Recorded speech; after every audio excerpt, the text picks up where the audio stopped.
وإذ أخذ ربكم من بني آدم من ظهورهم وذريتهم وأشهدهم على أنفسهم ألست بربكم قالوا بلى شهدنا أن تقولوا يوم القيامة إنا كنا عن هذا غافلين أو تقولوا إنما أشرك آباؤنا من قبل وكنا ذرية من بعدهم أفتهلكنا بما فعل المبطلون وكذلك نفسر الآيات ولعلهم يرجعون واتل عليهم نبأ الذي آتيناه آياتنا فانسلخ منها واتبعه الشيطان فقال من الغاوين ولو شئنا لرفعناه بها ولكنه أخلد إلى الأرض واتبع هواه فمثله كمثل الكلب إن تحمل عليه يلهث أو تترك يلهث ذلك مثل القوم الذين كذبوا بآياتنا فاقصص القصص لعلهم يتفكرون ساء مثل القوم الذين كذبوا بآياتنا فأنفسهم كانوا يظلمون من يهد الله فهو المهتدي ومن يضلل فأولئك هم الخاسرون ولقد ذرأنا لجهنم كثيرا من الجن والإنس لهم قلوب لا يفقهون بها ولهم أعين لا يبصرون بها ولهم آذان لا يسمعون بها أولئك كالأنعام بل هم أضل أولئك هم الغافلون ولله الأسماء الحسنى فادعوه بها وذروا الذين يلحدون في أسمائه سيجزون ما كانوا يعملون ممن خلقنا أمة يهدون بالحق وبه يعدلون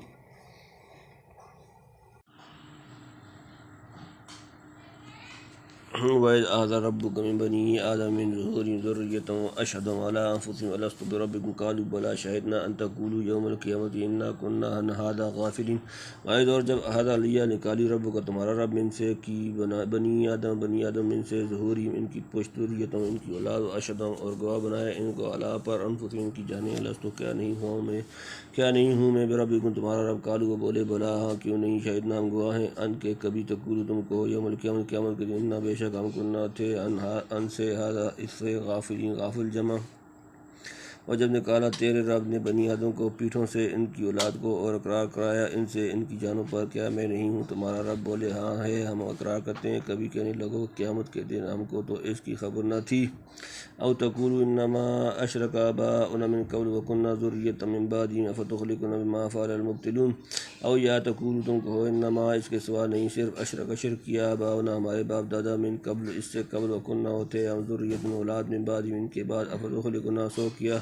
تو ہمیں ہلاک کرتا ہے بما اس پر جو فعلا کیا المبطلون اہل باطل غلطکار یہ کہنے لگو کہ شرک تو نکالا تھا ہمارے باپ دادوں نے ہم سے پہلے اور ہم ہوئے ان کی اولاد ان کے پیچھے تو کیا تو ہم کو ہلاک کرتا ہے اس کام پر جو کیا گمراہوں نے میثاق خاص کے بعد جہاں سے میثاق عام کا ذکر کرتے ہیں تمام عقائد حقہ اور ادیان سماویہ کا بنیادی پتھر یہ ہے کہ انسان خدا کی ہستی اور ربوبیت عامہ پر اعتقاد رکھے مذہب کی ساری عمارت اسی سنگ بنیاد پر کھڑی ہوتی ہے جب تک یہ اعتقاد نہ ہو مذہبی میدان میں عقل و فکر کی رہنمائی اور انبیاء و مرسلین کی ہدایات کچھ نفع نہیں پہنچا سکتی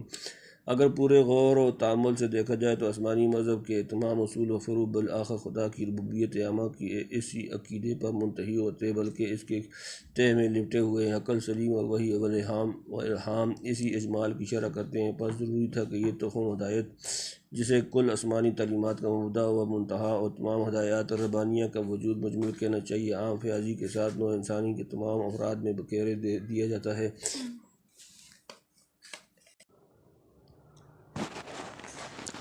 یہ تو خبردین ہوتی اور اس کے سب سے زیادہ اساسی و جوہری نقطہ کا حل داخل عقل و فکر کے سپرد کر دیا جاتا تو یقینی مسئلہ بھی منطقی استدلال کی بھول بھلائیوں میں پھنس کر ایک نظری مسئلہ بن کر رہ جاتا جس پر سب تو کیا اکثر آدمی بھی متفق نہ ہو سکتے جیسا کہ تجربہ بتلاتا ہے کہ فکر و استدلال کی ہنگامہ رہیاں اکثر اتفاق سے زیادہ اختلاف آراء پر منتج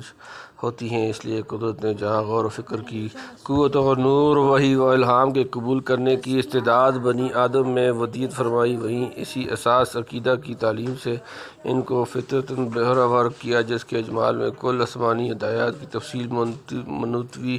منطوی و مندمج تھی اور جس کے بدون مذہب کی عمارت کا کوئی ستون کھڑا نہیں رہ سکتا یہ اسی ازلی اور خدائی تعلیم کا اثر ہے کہ آدم کی اولاد ہر قرن اور ہر گوشہ میں حق تعالیٰ کی ربوبیت عامہ کی عقیدہ پر کسی نہ کسی حد تک متفق رہی ہے اور جن معدود افراد نے کسی عقل و روحی بیماری کی وجہ سے اس عام فطری احساس کے خلاف آواز بلند کی ہے وہ انجام کا دنیا کے سامنے بلکہ خود اپنی نظر میں بھی اسی طرح جھوٹے ثابت ہوئے جیسے ایک بخار وغیرہ کا مزید لذیذ اور خوشگوار غذاؤں کو تلخ اور بدمزہ بتلانے میں جھوٹا ثابت ہوتا ہے بہرحال ابتدائی آفرینش سے آج تک ہر درجہ اور طبقہ کے انسانوں کا خدا کی ربوبیت کبریٰ پر عام اتفاق و اجماع اس کی زبردست دلیل ہے کہ یہ عقیدہ عقول و افکار کی دعا دوش سے پہلے ہی فاتر حقیقی کی طرف سے اولاد آدم کو بلا واسطہ تلقین فرما دیا گیا، ورنہ فکر و استدلال کے راستہ سے ایسا اتفاق پیدا ہو جانا تقریباً ناممکن تھا۔ قرآن کریم کی یہ امتیازی خصوصیت ہے کہ اس نے آیات خاضرہ میں عقیدہ کی اس فطری یکسانیت کے اصلی راز پر روشنی ڈالی۔ بلا شبہ ہم کو یاد نہیں کہ اس بنیادی عقیدہ کی تعلیم کب اور کہاں اور کس ماحول میں دی گئی، تاہم جس طرح ایک لیکچرار اور انشاء پرداز کو یقین ہے کہ ضرور اس کو ابتدائی عمر میں کسی نے الفاظ بولنے سکھائے، جس سے ترقی کر کے آج اس رتبے کو پہنچا۔ گو پہلا لفظ سکھلانے والا اور سکھلانے کے وقت، مکان اور دیگر خصوصیات مقامی بلکہ نفس سکھلانا بھی یاد نہیں، تاہم اس کے موجودہ اساس سے یقین ہے کہ ایسا واقعہ ضرور ہوا ہے۔ اسی طرح بنی نوع انسان کا اعلیٰ اختلاف الاقوام والاجیال عقیدہ ربوبیت الہی پر متفق ہونا اس کی کھلی شہادت ہے کہ یہ چیز بدا فطر میں کسی معلم کے ذریعے سے ان تک پہنچی ہے۔ باقی تعلیمی خصوصیات و احوال کا محفوظ نہ رہ سکنا اس کی تسلیم میں حلل انداز نہیں ہو سکتا۔ اسی ازلی و فطری تعلیم نے جس کا نمایاں اثر آج تک انسان سرشت میں موجود چلا آتا ہے، آج انسان کو خدا کی حجت کے سامنے ملزم کر دیا ہے۔ جو شخص اپنے الحاد و شرک کو حق بجانب قرار دینے کے لیے غفلت، بے خبری یا آباء و اجداد کی کوہرانہ تقلید کا عذر کرتا ہے، اس کے مقابلے پر خدا کی یہی حجت قاطع جس میں اصل فطرت انسانی کی طرف توجہ دلائی گئی ہے، بطور فیصلہ کن جواب کے پیش کی جا سکتی ہے۔ حضرت شاہ صاحب فرماتے ہیں کہ اللہ تعالیٰ نے حضرت آدم کی پشت سے ان کی اولاد اور ان سے ان کی اولاد نکالی، سب سے اقرار کروایا اپنی خدائی کا، پھر پشت میں داخل کیا۔ اس سے مدعا یہ ہے کہ خدا کے رب مطلق ماننے میں ہر کوئی آپ کفایت کرتا ہے، باپ کی تقلید نہ چاہیے۔ اگر باپ شرک کرے بیٹے کو چاہیے ایمان لاوے، اگر کسی کو شبہ ہو کہ وہ تو یاد نہیں رہا پھر کیا حاصل، تو یوں سمجھے کہ اس کا نشان ہر کسی کے دل میں ہے اور ہر زبان پر مشہور ہو رہا ہے کہ سب کا خالق اللہ ہے، سارا جہاں قائل ہے۔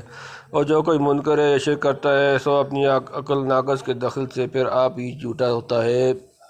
وَكَذَلِكَ نُفَصِّلُ الْآيَاتِ وَلَعَلَّهُمْ يَرْجِعُونَ وَكَذَلِكَ اور اسی طرح نفصل ہم کھول کر بیان کرتے ہیں الآیات آیتیں وَلَعَلَّهُمْ تاکہ وہ یرجعون رجوع کریں، اور یوں ہم کھول کر بیان کرتے ہیں باتیں تاکہ وہ پھر آئیں۔ موضوع القرآن میں ہے کہ یہ قصہ یہود کو سنایا کہ وہ بھی عہد سے پھرے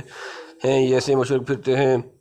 وَاتْلُ عَلَيْهِمْ نَبَأَ الَّذِي آتَيْنَاهُ آيَاتِنَا فَانسَلَخَ مِنْهَا فَأَتْبَعَهُ الشَّيْطَانُ فَكَانَ مِنَ الْغَاوِينَ۔ وَاتْلُ اور پڑھ سنا علیہم ان پر انہیں نبأ خبر الذی وہ جو کہ آتیناہ ہم نے اس کو دیا آیاتنا ہماری آیتیں، فانسلخ تو صاف نکل گیا، منہا اس سے، فَأَتْبَعَهُ تو اس کے پیچھے لگا، شیطان فَكَانَ سو ہو گیا، من سے الغاوین گمراہ جمع، اور سنا دے ان کو حال اس شخص کا جس کو ہم نے دی تھی اپنی آیتیں، پھر وہ ان کو چھوڑ نکلا، پھر اس کے پیچھے لگا شیطان تو وہ ہو گیا گمراہوں میں۔ وَلَوْ شِئْنَا لَرَفَعْنَاهُ بِهَا وَلَكِنَّهُ أَخْلَدَ إِلَى الْأَرْضِ وَاتَّبَعَ هَوَاهُ مَثَلُكُم مَثَلِ الْكَلْبِ إِن تَحْمِلْ عَلَيْهِ يَلْهَثْ أَوْ تَتْرُكْهُ يَلْهَث ذَلِكَ مَثَلُ الْقَوْمِ الَّذِينَ كَذَّبُوا بِآيَاتِنَا فَاقْصُصِ الْقَصَصَ لَعَلَّهُمْ يَتَفَكَّرُونَ۔ وَلَوْ اور اگر شئنا ہم چاہتے لَرَفَعْنَاهُ اس بلند کرتے بِهَا اس کے ذریعے، وَلَكِنَّهُ لیکن وہ اخلد گر پڑا، مائل ہو گیا، إِلَى الْأَرْضِ زمین کی طرف، وَاتَّبَعَ اور اس نے پیروی کی ہوا اپنی خواہش، وَمَثَلُهُ تو اس کا حال کو مثل ایمانت جیسا، الکلب کتا ہے، اگر تحمل تو لا دے علیہ اس پر، یلحظ وہاں پہ، او تترک یا اسے چھوڑ دے، یلحظ وہاں پہ، ذالک یہی مثال القومی لوگ الذین وہ جو کہ کذبوا انہوں نے جھٹلایا بآیاتنا ہماری آیات، فاقصص پس بیان کر دو القصص قصہ لعلہم تاکہ وہ یتفکرون غور کریں۔ اور ہم چاہتے ہیں تو بلند کرتے اس کرتے ہیں آیتوں کی بدولت، لیکن وہ تو ہو رہا زمین کا اور پیچھے ہو لیا اپنی خواہش کے، تو اس کا حال ایسا ہے جیسے کتا اس پر تو بوجھ لا دے تو ہاں پہ اور چھوڑ دے تو ہاں پہ۔ یہ مثال ہے ان لوگوں کی جنہوں نے جھٹلایا ہماری آیتوں کو، سو بیان کر یہ حوال تاکہ وہ دھیان کریں۔ اکثر مفسرین کے نزدیک یہ آیات بن بعورہ کے حق میں نازل ہوئی، جو ایک عالم اور صاحب تصرف درویش تھا، بعد اللہ کی آیات اور ہدایات کو چھوڑ کر عورت کے ہوا اور دولت کی لالچ سے حضرت موسیٰ کے مقابلے میں اپنی تصرفات چلانے اور ناپاک تدبیریں بتلانے کے لیے تیار ہو گیا۔ آخر موسیٰ علیہ السلام کا تو کچھ نہ بگاڑ سکا، خود مردود عبدی بنا۔ آیت اللہ کا جو علم بولم کو دیا گیا تھا، اگر خدا چاہتا تو اس کے ذریعے سے بہت بلند مراتب پر اس کو فائز کر دیتا، یہ جب یہ ہو سکتا تھا کہ اسے اپنے علم پر چلنے اور آیات اللہ کا اتباع کرنے کی توفیق ہوتی، لیکن ایسا نہ ہوا کیونکہ وہ خود آسمانی برکات و آیات سے منہ موڑ کر زمینی شہوات و ذات کی طرف جھک پڑا، وہ نفسانی خواہشات کے پیچھے چل پڑ رہا تھا، اور شیطان اس کا پیچھا تعقب کرتا جا رہا تھا، حتیٰ کہ پکے کجروؤں اور گمراہوں کی قطار میں جا داخل ہوا۔ اس وقت اس کا حال کتے کی طرح ہو گیا جس کی زبان باہر لٹکی ہو اور برابر ہانپ رہا ہو، اگر فرض کرو اس پر بوجھ لا دیں یا ڈانٹ بتلائیں یا کچھ نہ کہیں، آزاد چھوڑ دیں، بہر صورت ہانپتا اور زبان لٹکائے رہتا، کیونکہ طبعی طور پر دل کی کمزوری کی وجہ سے گرم ہوا ہوا کی باہر پھینکنے اور سرد و تازہ ہوا کے اندر کھینچنے پر بصولت قادر نہیں۔ اسی طرح سفلی خواہشات میں منہ مارنے والے کتے کا حال ہوا کہ اخلاقی کمزوری کی وجہ سے آیت اللہ کا دیا جانا اور نہ دیا جانا، یا تنبیہ کرنا اور نہ کرنا، دونوں ڈالتے ہیں اس کے حق میں برابر ہو گئیں۔ سواء علیہم انذرتہم ام لم تنذر لا یؤمنون۔ سورۃ النبأ سورۃ البقرہ آیت نمبر 6۔ ہر حیث سے دنیا سے اس کی زبان باہر لٹک پڑی اور ترک آیات کی نحوست سے بدخواسی اور پریشانی خاطر کا نقشہ برابر ہانپتے رہنے کی مثال میں ظاہر ہوا۔ ممکن ہے کہ بلوں کی باطنی اور معنوی کیفیت ظاہر کرنے کے صرف ایک مثال کے طور پر یہ مضمون ان تحمل علیہ یلحظ او تترک یلحظ سورۃ الاعراف آیت نمبر 176 ذکر کیا گیا ہو، اور ہو سکتا ہے کہ دنیا یا آخرت میں اس کے لیے یہ سزا تجویز کی گئی ہو کہ ظاہری و حسی طور پر کتے کی طرح زبان باہر نکل پڑے اور ہمیشہ پریشان و بدحواس اور خوفزدہ آدمی کی طرح ہانپتا رہے۔ علیہ آیات کی شان نزول کچھ ہو، بہرحال ایسے ہوا پر ہواپرستوں کا انجام بتلایا گیا جو حق کے قبول کرنے یا پوری طرح سمجھ لینے کے بعد محض دنیاوی طمع اور سفلی خواہشات کی پیروی میں احکام الہیہ کو چھوڑ کر شیطان کے اشاروں پر چلنے لگے اور خدا کے عہد و میثاق کی کچھ پرواہ نہ کریں۔ گویا یہود کو بھی متنبع فرما دیا کہ صرف کتاب کا علم کچھ نافع نہیں ہو سکتا جب تک صحیح معنی میں اس کا اتباع نہ ہو۔ مثل الذین حملوا التوراۃ ثم لم یحملوها کمثل الحمار یحمل اسفارا، سورۃ نمبر 62 سورۃ جمعہ آیت نمبر 5۔ علماء سوء کے لیے ان آیات میں بڑا عبرتناک سبق ہے اگر دھیان کریں۔ ساء مثلا القوم الذین کذبوا بآیاتنا وانفسهم کانوا یظلمون۔ ساء بری مثال القوم لوگ الذین وہ جو کذبوا انہوں نے جھٹلایا بآیاتنا ہماری آیات وانفسهم اپنی جانیں کانوا وہ تھے یظلمون ظلم کرتے۔ بری مثال ہے ان لوگوں کی کہ جھٹلایا انہوں نے ہماری آیتوں کو اور وہ اپنا ہی نقصان کرتے رہے۔ مشرکین اور غیرہم کی رد میں جا بجا قرآن نے عنکبوت، وہ ذباب، مکڑی، مکھی وغیرہ کی مثالیں بیان فرمائی ہیں، مگر ان لوگوں کی مثال ایسی بری ہے کہ کوئی غیرتمند آدمی حتی المقدور اس کو اپنے پر چسپاں نہیں ہونے دے گا، اور جو بے حیا غدار اپنے احوال پر چسپاں ہونے دیتا ہے وہ صرف اپنے ہی نقصان کرتا ہے۔ من یهد اللہ فهو المہتدی من یضلل فاولئک هم الخاسرون۔ من جو جس جہت ہدایت دے اللہ فهو تو وہی المہتدی ہدایت یافتہ، من اور جس یضلل گمراہ کرے فاولئک سو وہی لوگ ہم وہ الخاسرون گھاٹا پانے والے۔ جس کو اللہ راستہ دے وہی ہے راستہ پاوے، اور جس کو وہ بتلا دے سو وہی ہیں ٹوٹے میں۔ علم و فضل بھی انسان کو جب ہی کام کر دیتا ہے کہ خدا کی ہدایت و دستگیری سے ان صحیح کے موافق چلنے کی توفیق ہو، جیسے وہ سیدھے راستے پر چلنے کے لیے موافق نہ کرے تو کتنی بڑی علم فضیلت و قابلیت رکھتا ہو، سمجھ لو کہ ٹوٹے اور خسارے کے سوا کچھ ہاتھ نہ آئے گا۔ اس لیے انسان اپنے علم و فضل پر مغرور نہ ہو بلکہ دائماً خدا سے ہدایت و توفیق کا طلبگار رہے۔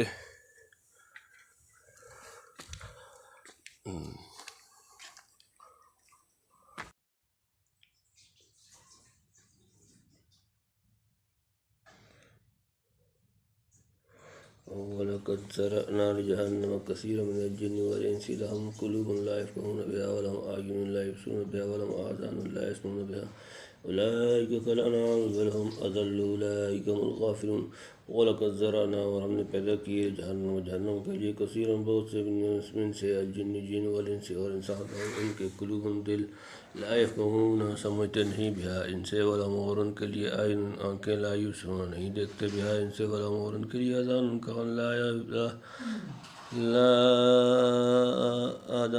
لا یسمعون نہیں سنتے بہا ان سے، اولئک یہ لوگ کالانعام چوپایوں کی مانند بلکہ بہم وہ اضل بدترین گمراہ، اولئک یہ لوگ وہ الغافلون غافل ہیں۔ ہم نے پیدا کیے دوزخ کے واسطے بہت سے جن اور آدمی، ان کے دل ہیں کہ ان سے سمجھتے نہیں، اور آنکھیں ہیں کہ ان سے دیکھتے نہیں، اور کان ہیں کہ ان سے سنتے نہیں، اور ایسے ہیں جیسے چوپائے بلکہ ان سے بھی زیادہ بے راہ وہی لوگ ہیں غافل۔ یہ آیت بظاہر آیت وما خلقت الجن والانس الا لیعبدون، سورۃ نمبر 58 سورۃ الذاریات آیت نمبر 56 کی مہارت معلوم ہوتی ہے۔ اس لیے بعض مفسرین نے وہاں لیعبدون میں لام غائب اور یہاں جہنم میں لا عاقبت مراد لیا، یعنی سب کے پیدا کرنے سے مطلوب اصلی تو عبادت ہے، لیکن بہت سے جن ان سے کیونکہ اس مطلب کو پورا نہ کریں گے۔